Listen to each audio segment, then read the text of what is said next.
تو ہم بھی تو یہی سوچتے ہیں کہ آپ بے ادبی کرتے ہیں، آپ صحابہ اکرام کی بے ادبی کرتے ہیں، آپ اہل بیت اطہار کی بے ادبی کرتے ہیں، آپ اللہ اور قرآن کی بے ادبی کرتے ہیں، لیکن ہم اس کے باوجود سنتے ہیں۔ آپ کو اگر کچھ تھوڑی سی بات، وہ بھی آپ کے تلخ جملوں کے بدلے میں جب ہم تھوڑی سی بات کرتے ہیں تو آپ کہتے ہیں بے ادبی ہو، نہیں بے ادبی کرتے۔ آپ نے کس کو چھوڑا؟ آج کون ہے کہ جس کو آپ نے دین اسلام کی بنیادی شخصیات ہوں یا دین اسلام کے شاعر ہوں، ہر ایک پہ آپ نے بات کی اور بے ادبی کی ہے، آپ ہمیں کہتے ہیں کہ ہم بے ادب ہیں؟ تو آپ نے کس کو چھوڑا ہے؟ آپ کے سوال کا جواب ہے کہ میں نے کس کو چھوڑا؟ میں نے آپ ائمہ کے متعلق، آپ کے بزرگوں کے متعلق میں نے وہی جملے کہے ہیں تب میں موجود ہے، اور اسی لیے آپ لوگ بے جواب اور بے بس اور جواب نہیں دے سکتے۔ اگر میں نے ہم کے متعلق ابو بکر یا عمر یا عائشہ کے متعلق ایسی بات تھی ہے، ایسے الفاظ ایسی جملے کہیں جو آپ کے کتب میں نہیں ہے، تو مجھے اگر آپ کے کتب میں صحیح اسانید کے ساتھ ان کے ایسی باتیں ہیں جن کو آپ ان کو گالی سمجھتے ہو، تو یہ میرا قصور نہیں ہے، ان شخصیات کا قصور ہے جن سے یہ باتیں صادر ہوئی ہیں، جنہوں نے ایسے کردار کیے ہیں جو آپ کے کتب میں موجود ہیں، ان سے لڑو۔ اب آپ کا جملہ کہ میں نے اللہ اور رسول اور اہل بیت علیہ السلام کی، اس کا میں جواب نہیں دیتا، کیوں جواب کے جہاں تک آپ کی شخصیات کا تعلق ہے اس کا جواب میں دے۔ ابھی آپ بسم اللہ کریں کس موضوع پہ بات کرنا چاہتے ہیں، میں آپ کی خدمت میں حاضر ہوں۔ پہلی بات تو یہ کہ اہل بیت اطہار ہوں یا صحابہ اکرام ہوں، یہ ساری ہماری شخصیات ہے، ہم ان کا دفاع بھی کرتے ہیں، اور ہم ان پہ کوئی جملہ،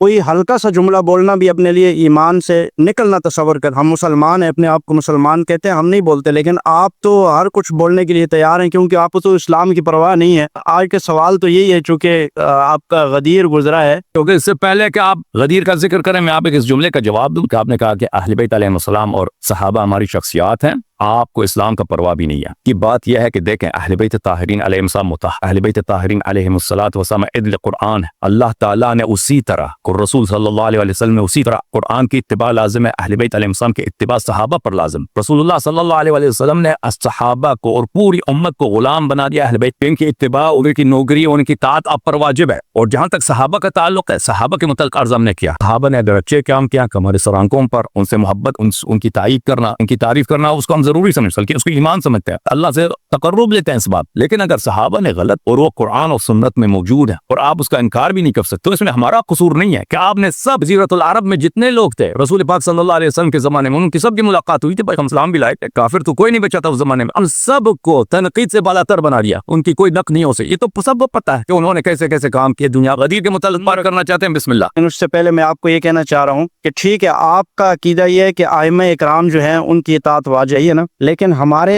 اور آپ کے جو والدین ہیں یا ہمارے بزرگ ہیں، ہمارے جو اہم شخصیات ہیں، ان کی اطاعت تو ہمارے اوپر واجب نہیں ہے، اس کے باوجود بھی ہم ان کا احترام کرتے ہیں، ان کے لیے ہلکے جملے نہیں بولتے، ان کے لیے کوئی اس طرح کے جملے نہیں بولتے، کیونکہ وہ ہمارے آباء و اجداد ہیں اور ہمارے ماں باپ ہیں۔ آپ اتنی حیثیت بھی ان کو نہیں دیتے جو صحابہ اکرام حضور علیہ السلام کے لیے اپنا مال سب کچھ لٹایا، اور حضور علیہ